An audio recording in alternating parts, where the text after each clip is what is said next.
Hello students, so coming back to last part of chapter number 2, that is sexual reproduction in flowering plant. Here we will study about pre-fertilization event related to development of seed and development of fruit one by one. Okay. First come to seed. We know that seed it is a fertilized ovule and we can say that it is an embryonic plant which is enclosed by a protective seed coat. So based on this, we can say that a typical seed will consist of a protective seed coat, an embryonic plant represented by embryo, and store food material. And this stored food material may be present in the form of endosperm or it may be present in the form of cotyledon. Okay, so this is about the structure of seed. So before we go further, let me remind you one important point. That is, after double fertilization, what you have to remember is that two structures are produced. One is endosperm and one is embryo. And this endosperm will provide nourishment for the developing embryo, and this embryo will represent the main part of the seed. Okay, you have to remember this point. So based on the presence or absence of this endosperm, seed can be divided into two types. One is called endospermic or non-albuminous seed, and second one is called non-endospermic or non-albuminous seed. So let us discuss this type of seed one by one. Endospermic seed. So these are the seed in which endosperm are present. So question is, why endosperm is present? Actually, what happened during embryo development, all the endosperm are not used up. Some residual volume of endosperm will be left behind. So in such seed, endosperm are present. Example, seed of castor, maize, wheat. Okay, they all contain endosperm. Next, come to non-endospermic or non-albuminous seed. Here, in such seed, endosperm is absent. Why endosperm is absent? Because all the endosperm will be used up during embryo formation. Example, seed of legumes, say seed of pea, seed of groundnut. Okay, I will remind it. So there are two types of seed. One is endospermic and the one is non-endospermic. If I say endospermic, endosperm is present. So why endosperm is present? Because all the endosperm will not be used up during embryo development. Okay. On the other side, in case of non-endospermic, what happened? Endosperm is absent.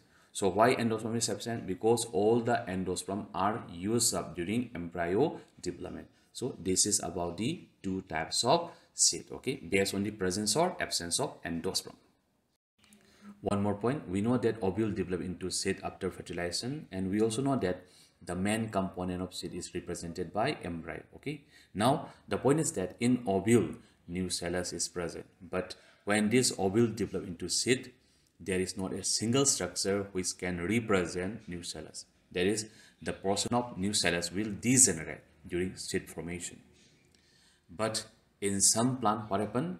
The remnant, that is, the remain of nucellus may be present, and such persistent remnant of nucellus is called perisperm.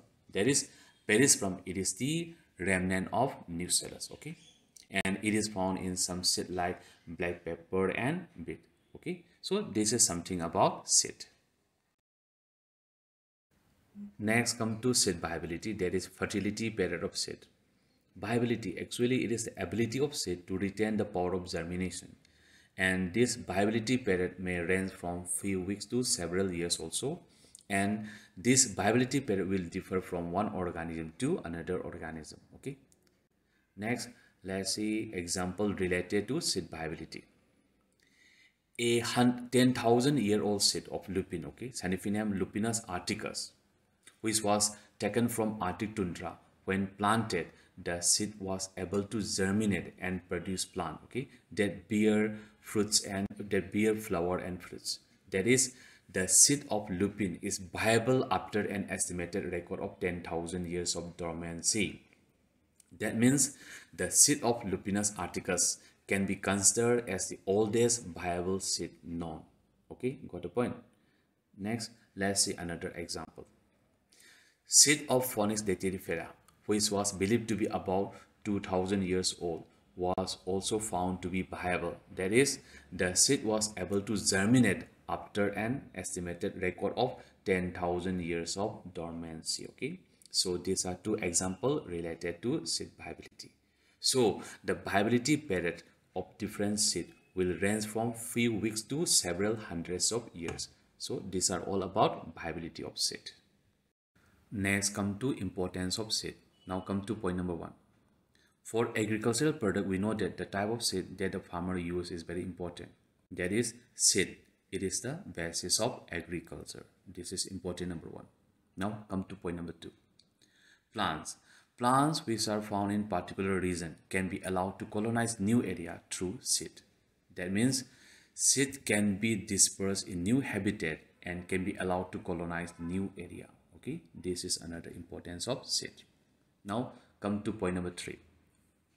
We know that after germination, seed develop into new seedling, but at early developing stages, this seedling will not be able to perform photosynthesis. So all the required nutrients will be provided by seed. That means seed have reserved food, okay, for nourishing the young seedling until and unless they can perform photosynthesis on their own. Okay, so this is another importance of seed. Now come to point number 4. We know that this seed possess seed coat and also contain fusar plant, and this fusar plant will be protected by the seed coat. So this is another importance of seed. Now come to last point. Seed, we know that it is a result of sexual reproduction, that is fertilization. So definitely variation will be generated or variation will be created, and this variation is very important for evolution. So these are all importance of seed. Okay. So before we come to next topic, let us remind one important point. That is, in sexually reproducing organism, new organism, fruit, seed, they should be produced or they should be formed only after fertilization. But in some case, what can happen? This new organism, fruit, seed can be produced or formed without fertilization also. Okay. So parthenogenesis, actually it is a process in which new organism or new individual are produced from female gamete without fertilization, and the organism which are produced are known as parthenogenetic organism. This we have studied in chapter number 1. Okay, like this, fruit can also be produced without fertilization, and the process of formation of fruit without fertilization is called parthenocarpy, and the fruit which is produced is known as parthenocarpic fruit. Like that, even seed can be produced without fertilization, and then the process will be known as apomixis, and the seed which is produced is known as apomatous seed. Okay.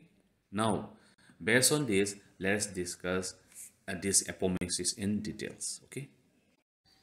Apomixis. So actually, it is a mode of reproduction in which seed is produced without the fusion of gametes, that is without fertilization. That means apomixis can be considered as a kind of asexual reproduction that mimics or that imitates sexual reproduction in the production of seed. And some species of Asteraceae and grass, they show the process of apomixis. Okay. Next, there are two methods by which apomatic seed can be produced. First method, here the egg cell may have diploid number of chromosomes. That is, all the cell of embryo sac may have diploid number of chromosomes, as it is formed directly from where? Megaspore mother cell without undergoing reduction division, that is without undergoing meiosis. So definitely every cell of the embryo sac will have twice n number of chromosomes, including the egg cell. So these egg cells which have diploid number of chromosomes can now directly develop into embryo without fertilization. Okay, so this is the first condition in which seed can be formed without fertilization. I will repeat it. What is the point? During the formation of embryo sac or during the formation of this egg, reduction division may not take place. Okay, if reduction division does not take place, definitely the egg will have diploid number of chromosomes. So this egg cell which have diploid number of chromosome can now directly develop into embryo without fertilization. This is the first condition. Next, come to second method. In some case, as in case of mango and citrus, an embryo sac can develop directly from a diploid cell of nucellus. That is, some cells of nucellus surrounding the embryo sac will start dividing and directly develop into embryo sac, which will later give rise to embryo without fertilization, and thus a seed will be formed. Okay, I will repeat it. What can happen? In some case, some cells of nucellus surrounding the embryo sac, they can directly develop into embryo sac, which will later give rise to embryo, okay, without fertilization and it will develop into seed. So this is the two way by which seed develop without fertilization. Okay. And in this second condition, what can happen when ovule develop into seed? Definitely there will be more than one embryo. Okay. And such a condition in which a seed will have more than one embryo is known as polyembryony. Okay. So these are everything about apomixis. Next come to importance of apomixis. We know that hybrid plant, they can produce better and higher yield. Okay. But the problem is that this hybrid seed need to be produced every year. And it is because when seed collected from hybrid plants are planted, then the hybrid character will definitely segregate. That means the character will separate, and thus the hybrid character will not be maintained. Okay.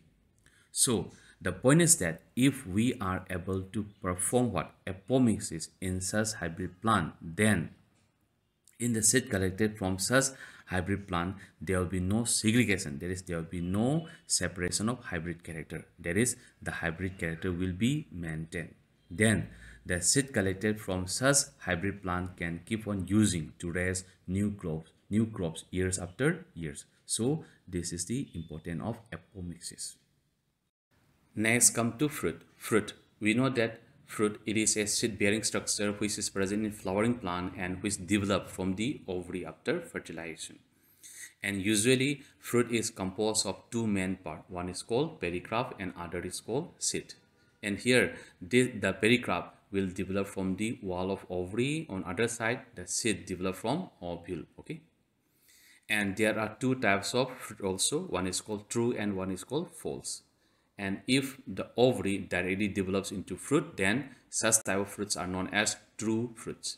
And if other parts of the flower other than the ovary develops into what fruit, then such type of fruits are known as false fruit. Okay, you can give the example of apple. This apple is considered to be false fruit because apple develop from where? Thalamus. Okay, that is, fruit can be either true fruit or false fruit. So this is about the types of fruit.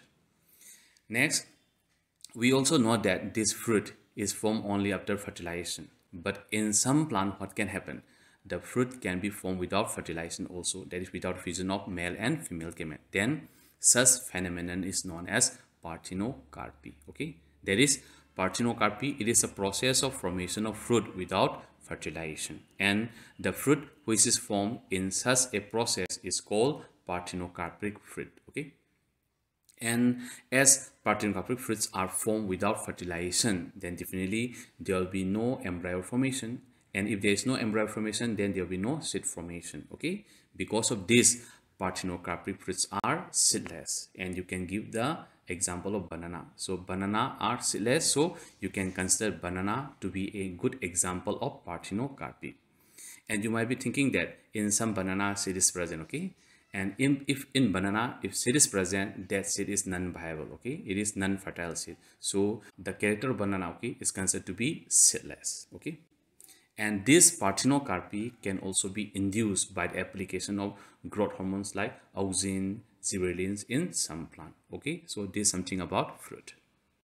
So before we wind up, let me remind you what we have learned in this class. We have learned about seed, about fruit, about apomixis, and about parthenocarpy. Okay, and this brings me to the end of this class, and thank you very much for your attention. Okay, thank you.